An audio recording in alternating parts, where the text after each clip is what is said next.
Hi, my name is Chris Siegel. I'm the senior producer on Underworld Ascendant. And where did I come from? It all goes back to 1979 and a night that my mother was my dungeon master and turned me into a lifelong gamer. I didn't necessarily follow that muse initially for a career. I went into television for about 7 years, was nominated for a couple of Emmy Awards, but my heart was just never really into it. I was spending all my time racking up long-distance phone bills, calling Dwango to play Doom at night.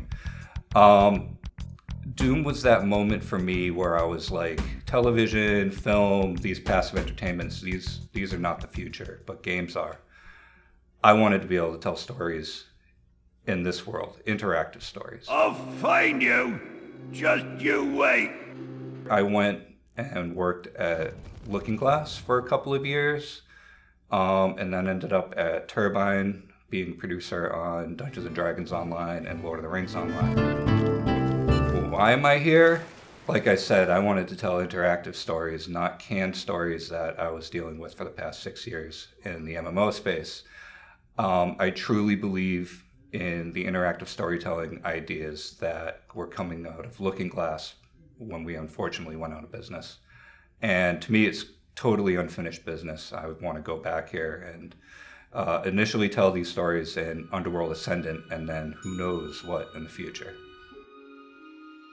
There were two main reasons I wanted to work at OtherSide. The first was when I heard that we were doing a reboot of Underworld. I got really excited because Underworld was such a seminal game that really created the entire 3D RPG space, and all the 3D RPGs that have been done since then are really built on the conventions that were created for Underworld.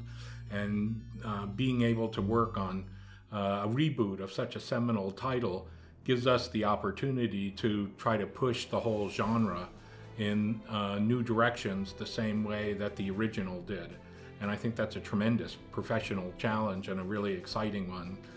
You know, it's like a dream situation for anyone that's been working in game development. The other big reason I really like working for OtherSide Entertainment is a secondary goal we have is to try to kind of put together the kind of creative environment that burns so brightly at LookingGlass. I thought LookingGlass was one of the most intense, exciting, amazing experiences I've ever gone through in my whole life. And the opportunities that we have now with the crowdfunding and digital distribution have really turned the tables to favor indie developers in a way that has never existed before. And having that opportunity to try to recreate the cauldron of creativity that was LookingGlass is just such an exciting opportunity. It's difficult to describe.